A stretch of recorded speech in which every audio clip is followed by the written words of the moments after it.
مرحبا بكم في موقع الشامل مع الجزء الثالث من درس الاشتقاق. نبدأ بتطبيقات الدالة العكسية. اشتقاق دالة الجذر من الرتبة n بحيث n أكبر من أو يساوي 2.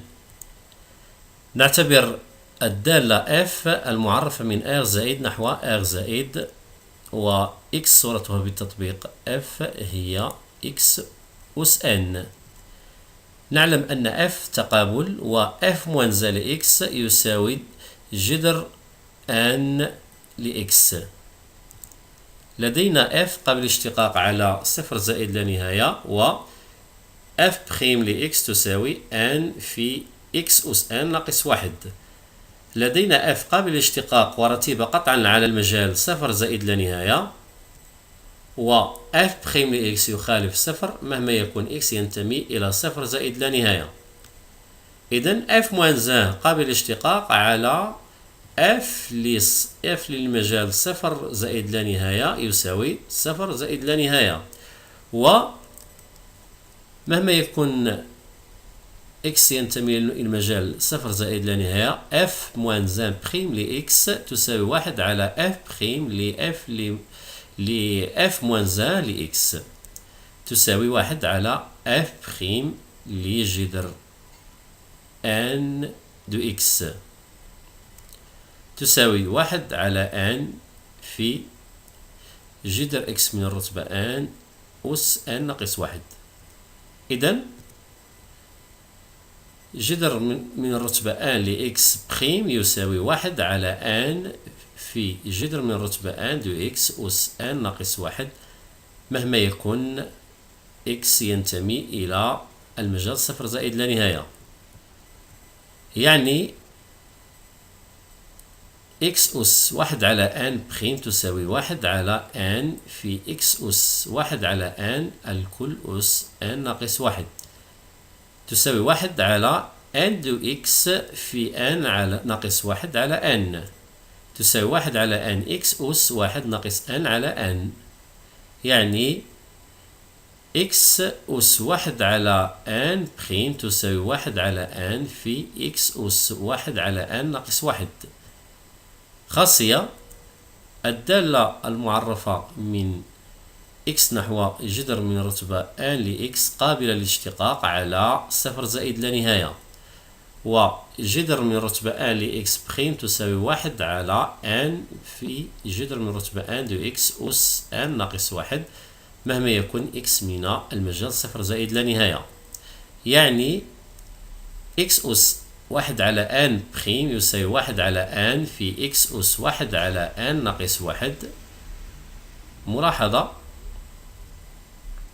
إذا كانت قابل الاشتقاق على e و x أكبر قطعا من صفر مهما يكون x ينتمي إلى المجال صفر زائد لا نهاية، فإن الدالة f دو x تساوي جذر من الرتبة n لx قابل للاشتقاق على e، و جذر من الرتبة n لx بخيم تساوي e بخيم لx على n في جذر من الرتبة n لx أس n ناقص 1 مهما يكون x من المجال e. يعني e لx أس n تساوي e بخيم لx على n في e لx أس 1 على n ناقص 1. حالة خاصة: جذر e لx بخيم تساوي e بخيم لx على 2 جذر e لx، و جذر من الرتبة 3 e لx بخيم تساوي e بخيم لx على 3 جذر من الرتبة 3 e لx أس 2. باشتقاق الدالة f دو x يساوي x أس r مع r ينتمي إلى المجموعة q. باستعمال اشتقاق مركب دالتين نبين ما يلي. خاصية: ليكن r ينتمي إلى q، الدالة x أس r قابل للاشتقاق على صفر زائد لا نهاية، و x أس r بخيم تساوي r في x أس r ناقص 1 مهما يكون x من المجال صفر زائد لا نهاية.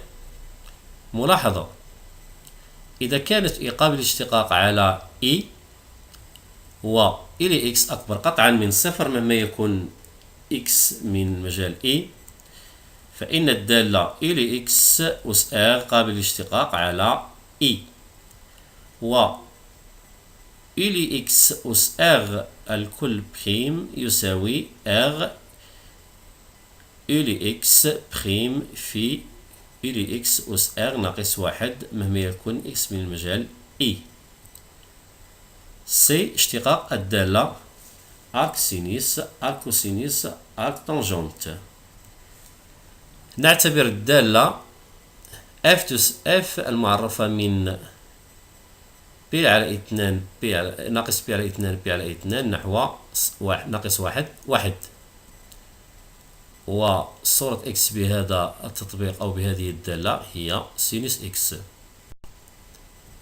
نعلم أن اف موان 1 لإكس تساوي أرك سينوس إكس. لدينا اف قابل الاشتقاق على ناقص بي على اثنان بي على اثنان، و اف بريم لإكس تساوي كوسينوس إكس.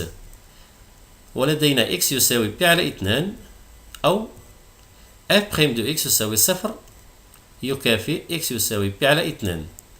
لدينا اف قابل الاشتقاق ورتب قطعا على المجال ناقص بي على اثنان بي على اثنان. إذن اف موان 1 قابل الاشتقاق على المجال اف ل ناقص بي على اثنان بي على اثنان يساوي ناقص واحد، و اف موان 1 بريم لإكس تساوي واحد على اف بريم لإف موان 1 لإكس مهما يكون إكس ينتمي للمجال ناقص واحد يساوي واحد على كوسينيس أرك سينوس إكس يساوي واحد على جذر واحد ناقص إكس أس اثنان. إذن أرك سينوس بريم تساوي واحد على جذر مربع واحد ناقص إكس أس اثنان مهما يكون إكس ينتمي للمجال ناقص واحد. بنفس الطريقة ندرس اشتقاق أرك سينوس أرك كوسينوس وأرك طونجونت. خاصية الدالتان أرك سينوس وأرك كوسينوس قابلتان للاشتقاق على المجال ناقص واحد، و أرك كوسينوس بريم تساوي ناقص واحد على جذر مربع واحد ناقص زائد إكس أس اثنان مهما يكون إكس ينتمي إلى ناقص واحد. الدالة أرك طونجونت قابل للاشتقاق على إغ، و أرك طونجونت بريم يساوي واحد على واحد زائد إكس أس اثنان مهما يكون إكس ينتمي إلى إغ. ملاحظة: إذا كانت إي دالة قابل للاشتقاق على مجال إي، و إلى إكس أكبر قطعا من ناقص واحد وأصغر قطعا من واحد مهما يكون إي ينتمي إلى إي، فإن الدالتين أرك سينوس لإلى إكس و أرك كوسينوس إلى إكس قابلتين للاشتقاق على إي، و أرك سينوس لإلى إكس بريم تساوي إي بريم لإكس على جذر مربع واحد ناقص إلى إكس أس اثنان، و أرك كوسينوس إلى إكس بريم تساوي ناقص إي بريم لإكس على جذر مربع واحد ناقص إلى إكس أس اثنان مهما يكون إكس ينتمي للمجال إي.